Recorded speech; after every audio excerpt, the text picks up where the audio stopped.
Hey, what's up, guys? Tyler here again with Secureteam. We have another bombshell discovery in Antarctica.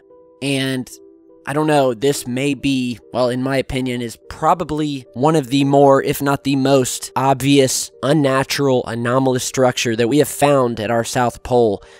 This comes after our earlier discoveries of pyramids. Oh, and by the way, you've likely seen all my videos featuring the famous pyramid that was recently discovered sticking up out of the snow. It's been all over the web, four-sided pyramid. It's been visited, in fact. We have pictures of it. You can go on Google and look this up for yourselves. A secret history, without a doubt, exists down in Antarctica. And we have also found, and are going to show you today, a second pyramid that has also been discovered right around the corner from this one. And that, to my knowledge, has not been featured by those who have done news stories on this one because, I mean, it's in such a close proximity. But first, let's go ahead and zoom in on this new finding of what I can only describe as a clear-cut shot of a saucer of some sort sitting within a mountain and partially sticking out from one of the many cave systems there. So we're zooming in now. And here we are. And, you know, a viewer tweeted this over to me and he said, you know what, with all of the stuff that's been featured and found down at the South Pole, why is it that this disc, what is quite obviously a disc, not been featured before? And I thought to myself, wow, I have never actually seen this. So whoever found this, good on you. You definitely have an eagle eye for these things. And I mean, guys, look at this. It's obvious. I don't have to mess with this, this is a disc. I mean, look, it even has the shadow underneath it. And what would appear to be some sort of design on the top of it. You see this sort of V-shaped design on the top of it, and look at the outer rim. Look how sharp that looks. This thing looks like a blade, like a saw blade, where you have the sharpened edge wrapping around it that's always just a little bit lighter than the rest of the metal, and that looks like what we're seeing here, a very sharp, circular disc sitting out from under this cave here. And if you'll notice just to the side, just to the left of this disc, you can see a portion of the cave system where the white snow is going within this cave. And you can actually see the light being reflected from this snow on the inside walls of the cave from which this disc is sitting. Give me a logical explanation that would lead me to believe that this object here is natural. And I remind you of the saucer-shaped entrances that we showed you in a previous video, also found just down the road a piece from this disc here. These entrances, as we'll call them, in the side of these mountains, one of which looks almost to be laser cut into the mountain, into the ice, and is in a saucer shape. Just a couple of days ago, we found yet another strange circular disc sitting underneath the waters of, once again, our mysterious South Pole. You're seeing that disc here, which actually looks very similar to what we're seeing here. But, yeah, I wanted to get this posted up ASAP. This is, in my mind, again, mind-blowing stuff here. How much more will we find down in Antarctica? And it all goes back to all of this interest in the South Pole. Forget about all the Nazi stuff. Yes, we know that the Nazis went on at least 3 documented expeditions to Antarctica for unknown reasons. Yes, we know, and have found evidence that they created bases there, and were testing flying saucer-shaped craft, using what many have said is back-engineered alien technology. Let's forget all of that.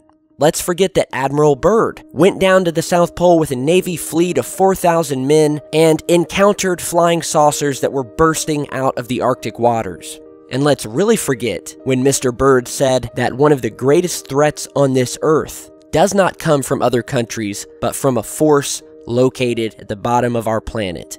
So let's forget all of it. And let's just talk about the number of world leaders who have been making these mysterious visits to Antarctica over the past years, especially last year.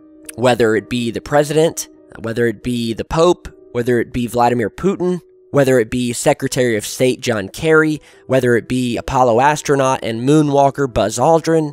And you get a lot of different strange reasons for these visits, some of which are done under the simple guise of a vacation, although I don't know anyone in their right mind who would want to go to Antarctica for vacation.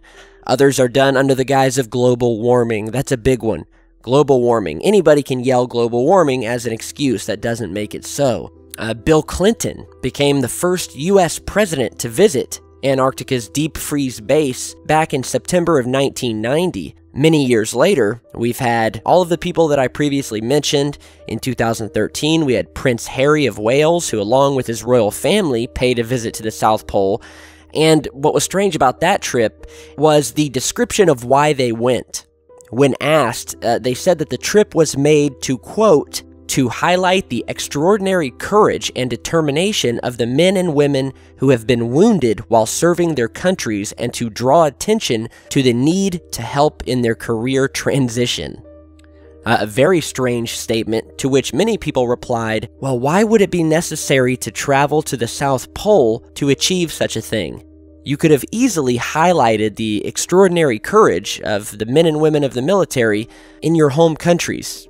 Why the need to visit the South Pole?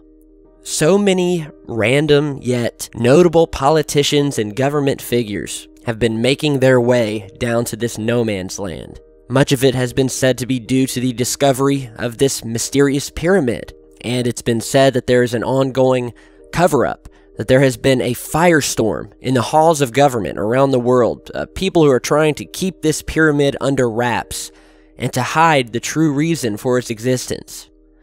Now, as I said earlier, I discovered a second pyramid just around the bend from this one, and I'll go ahead and show you that here. So here we are back on Google Earth, and now we will go just down a ways to an almost identical, partially uncovered pyramid that again is in very close proximity to this one. So here we are. We'll go ahead and zoom in here. And again, here we have yet another four-sided pyramid. The back side of the pyramid is more buried than the front side, but you can clearly see the four sides of this thing. They all meet, and it's virtually identical to the main and larger pyramid that is located just 3.4 miles away. We have two new discoveries today. We have this new, smaller pyramid, and we have this disc, yet again parked within a cave. And yeah, you couple that with the other mysterious discs that we have found all over the South Pole that we will continue to find, it would seem. You put that together with everything I've spoken about today, you make your decision, and honestly tell me, does nothing seem strange about this? And do you truly buy into the government's cover story behind all of these high-profile visits recently? Let me know what you guys think. Alright, so I will put the coordinates to these down in the video description. Check them out for yourselves. And as always, be sure to like, share, and subscribe on your way out. I really appreciate it. And I'll see you guys back here in just a bit.